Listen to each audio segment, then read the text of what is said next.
มั่นใจรถรอแล้วนี่นะว้าวนี่ไปเรื่อยๆไปเรื่อยๆว้าวรออีก3 ใบสุดท้ายเด้อที่กระไดนะกระไดนะโอเคเข้าใจหลายพร้อมแล้วแนะนำตัวเลยสวัสดีคณะกรรมการน้องมิสิวาคำประดิษฐ์ราตรีประเสริฐหรือซื้อดินวาดิษฐ์อายุ20 ปีมาจากแข้งจังหวัดสักปัจจุบันน้องยังศึกษาอยู่สถาบันเศรษฐกิจการเงินภาคใต้สาขาการเงินการบัญชีปีที่2น้องมาเวทีนี่เพื่ออยากมาเป็นแห่งบันดาลใจให้คนดาวหันมาดูแลสุขภาพคนน้องเป็นคนที่เคยอ้วนมาก่อนแต่อยากเป็นแห่งบันดาลใจให้คนดาวที่บ่กล้าผ่านกล้าคิดแต่น้องก็เฮ็ดมันได้แล้วความสามารถพิเศษมีอย่างตื่มบอความสามารถพิเศษของน้องคือมีวินัยและความอดทนถามตอบกับคณะกรรมการพร้อมแล้วเริ่มจับเวลามินนี่แต่ก่อนจะถามจะบอกน้องเด้อความอ้วนบ่เป็นข้อด้อยความอ้วนบ่เป็นขีดจำกัดของตัวเองจงเชื่อมั่นแล้วก็เฮ็ดในตัวเองคำถามของก็คือเจ้าเฮ็ดแนวใดให้กับเวทีเฮ็ดแนวใดให้กับกรรมการสนใจเจ้าน้องจะดึงดูดศักยภาพของน้องไปสู่เวทีสากลมีวิธีเฮ็ดแบบใดที่จะมั่นใจคณะกรรมการน้องจะใส่วินัยและความอดทนของน้องและความมั่นใจของน้องไอ้แดงน้องบ่คิดว่าหน้าตาสิมาใจกรรมการบ่น้องว่าหน้าตาบ่เป็นส่วนแต่ว่าที่เป็นส่วนที่สุดก็คือความสามารถแหละน้องคิดว่าน้องรอบ่น้องคิดว่าน้องกับผู้นึงนี่แหละสิ่งที่อยากทำถ้าตอนนึงจีบน้องสิมักแล้วบ่แน่นอนน้องต้องมักแล้วโอเคขอบใจตอนนี้ต่อกันครับตอนนึงเลยอันรูปที่ตัวทรงมาประกวดในตัวทายดนละมาโดยท้ายโดนเนี่ยแม่นบ่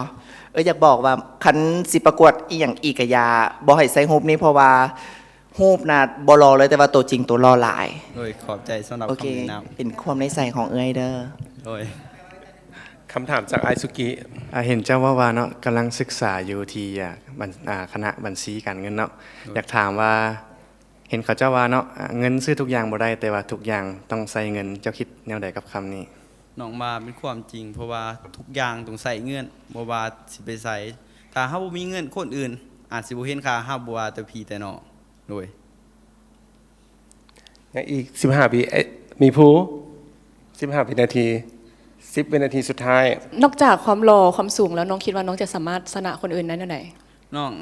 อาจสิบ่ได้หล่อบ่ได้สูง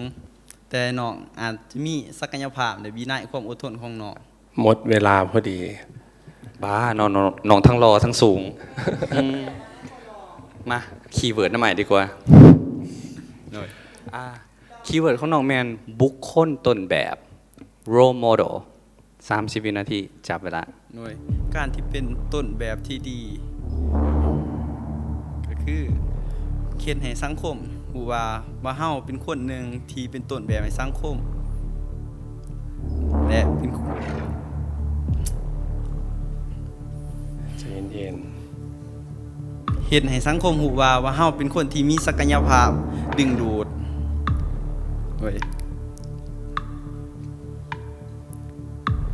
ขอบใจน้องดิดหลาย MIUL สาวงาม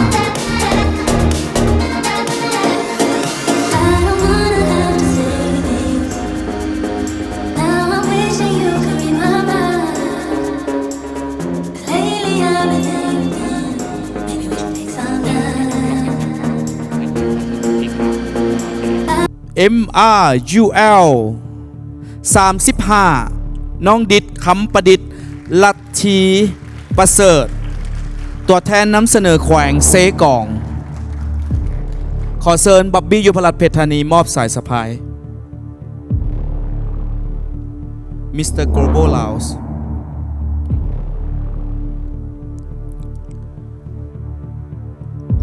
คนที่